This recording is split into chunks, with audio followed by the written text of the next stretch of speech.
Israelite prepper here. Me and the missus were just talking about something. In fact, we saw a video from a friend of ours following Shua, and we were just kind of looking at it, and he brought something that really got us to start thinking about something, and we want to expand and expound on that thought. And it has to do with polygyny. Now, some of the sisters out there, that is a hot button word. As soon as you say it, they want to tune out. So this is your chance to go ahead and turn the video back off because you don't want to hear nothing that has to do with polygyny. That's fine. That's okay. But I'm just giving you a warning that that's what we're going to be talking about a little bit and kind of reanalyzing that. So you can turn the video off if that's what you want to do. But I did want to jump right into it. And the missus kind of had a thought. Because a lot of times, you know, we're in different groups and things like that. And what happens is people tend to say a lot of disparaging things, you know, about polygyny. You know, that's fine. But I want them to exercise some critical thinking when they start getting into that sort of mode. Because I'm just going to say this, and then I'll let the missus go ahead and say something. I'm just going to say this. Typically, when you bring up the term polygyny, usually when someone begins to speak on it, it's coming from an emotional place.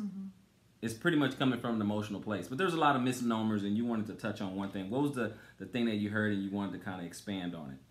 Well, I was listening to yesterday's live while I was making dinner.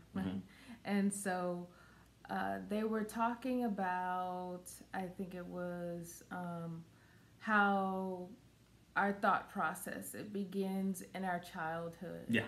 And they were talking about, I don't remember which sister it was because I was moving about the kitchen, but they were talking about how everything starts in your childhood, and that sparked my thinking. I was like, you know what, you're right, because I hear a lot with sisters that are struggling with polygyny. I hear a lot, they say, I'm not polygynous, I'm monogamous. Okay. And it started me to thinking about what the sisters and following Yeshua were saying, where they said, it all starts in your childhood. And I said, you know what, it does start in your childhood. And it kind of became clear to me. These sisters, when they say they're not polygynous, and I see how they go about in their lives, and they were talking about how some of them have these serial monogamous relationships. Serial monogamy. They have one relationship and another, and they have these multiple babies from these different marriages. And I was like, you know what? And I know some of these people, and they end up as single mothers. And I said, you know, they're not polygynous, and they're not monogamous. They say they are, but they really are not monogamous. Really. Not really. Because if you look at their childhood, they learned their relationship, their framework from their relationship from their childhood. And most of the time, they were in a single parent childhood. A lot of these women that I know, they were in a single parent childhood. And they grow up to be what? And they grow up to be self-monogamous. Because they're single. They are in a state of, I'm in a relationship, now I'm single. I'm in a relationship, now I'm single. So, and I'm like, yeah, you're kind of right. Yeah. You don't believe in being in a polygynous relationship. You don't believe in, but you really don't believe in being in a monogamous relationship because you're not making that work for you either. Exactly. You are really self-monogamous. So you really just need to be in a relationship with yourself. It's about yourself. Yeah. It's about just. I agree with what you're saying.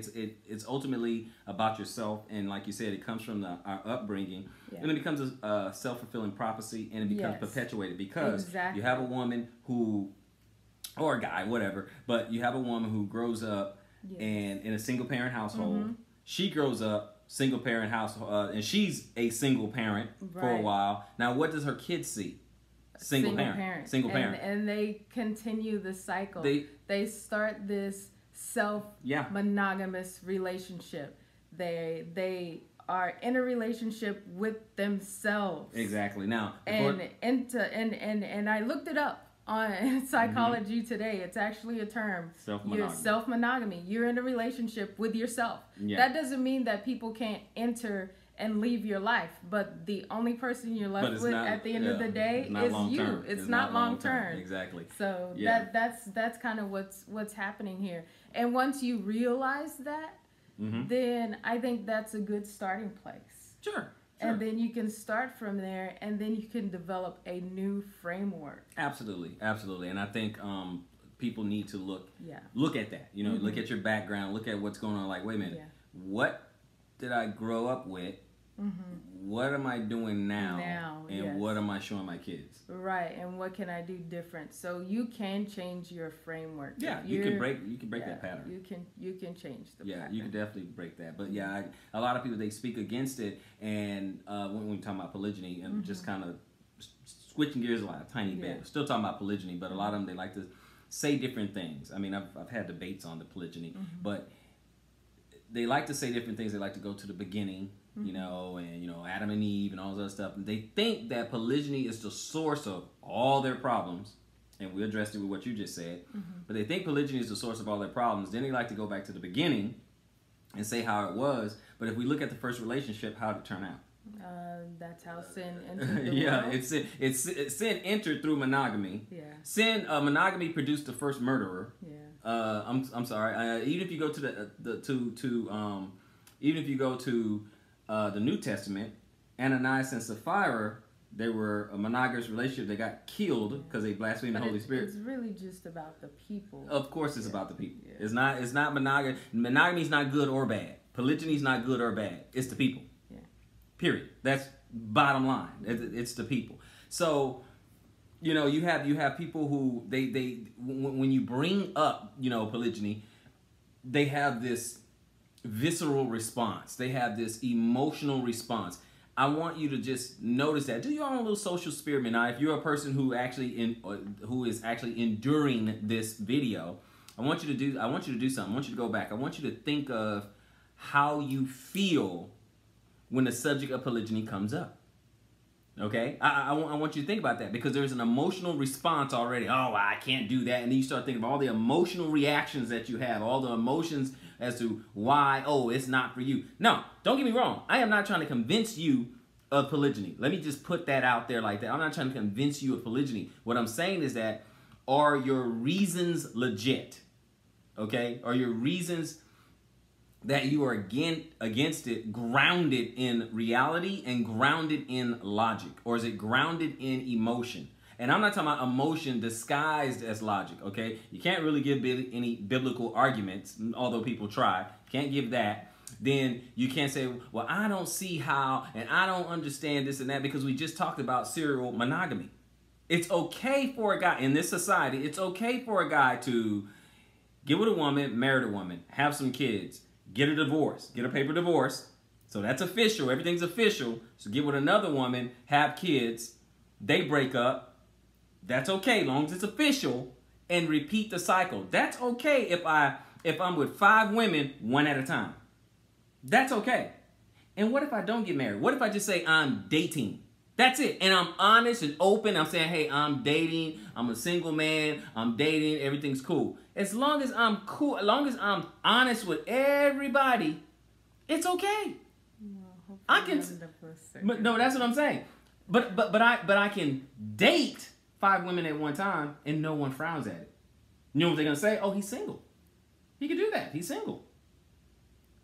So I can date 5 women at one time because I'm single. That's okay. I can marry, divorce, marry, divorce, marry, divorce, marry, divorce. That's okay. But to take responsibility and be with the women at the same time and work together, that's not okay. Somehow, some way, that's me having my cake and eat it too. But me dating 5 women at one time, as long as all of them know we're dating, I'm not having my cake and eat it too somehow. As if I get in a relationship, sleep with them, break up, do the same thing, break up, I can have kids, I can have 4 or 5 baby mamas, that's okay. I can't have 4 or 5 wives, but I can have 4 or 5 baby mamas in this society. So they can't get, there's not many logical responses to that. There's not that many, there. So that's why I'm saying, people, if you just think about, okay, am I rejecting it from emotion? Am I rejecting it from societal conditioning? Because would I feel this way if I was born and raised in a society where it's practiced open and free? Because we used to be in a society like that. I'm not talking about America. Mm-hmm. We used to be in a society like that. So that's what I'm talking about. So it did get to me. I'm thinking all these objections, but the main thing that I see when I'm looking at in different groups, it's always the same. It's an emotional rejection, something emotional. What else did you want to see? Now I don't want you to forget your thoughts. That was the end of it. That's what I was thinking. But it's always some sort of emotional response to it, and I don't want to say it makes me mad or anything, but it does have me just kind of thinking. I'm like, okay, another emotional rejection, because I'm waiting for one logical reason, and it's not coming. So anyway, just think about that thing. We're gonna go ahead and end this whole video, but just wanted to have a little bit of tidbits, a little information, little thoughts on polygyny. Okay, think about even if it doesn't apply to you, think about the upbringing. Think about where it started. Think about what she was saying in the beginning, that look at your upbringing. If you were brought up in a single parent home, a lot of times that same person who was brought up in a single parent home is going to perpetuate that, and all of a sudden they're in a series of relationships. They're in self-monogamy. They're in a relationship, break up, over and over and over. They're in a serial monogamy. That's okay. And somehow the people who've never been in a polygynous relationship, they have all the problems. They think all the problems come from that. Well, you're not raised in that.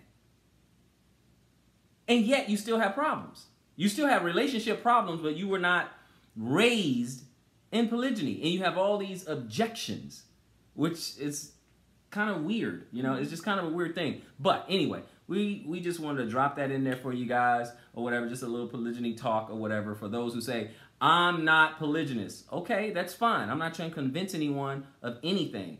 I'm just asking you to think about that right there. Think about how you feel, or if you're doing your own social experiment, when you ask people, bring it up and then pay attention to the types of responses that you get, the types of rejection and objections from it. Just think about it and look at it. Is it an emotional objection? Is it a logical objection? That's all I'm saying. For those who say, I'm not polygynous. Are you? I don't know. Are you? We'll see. Till next time, Israelite Preppers. See you in the next video.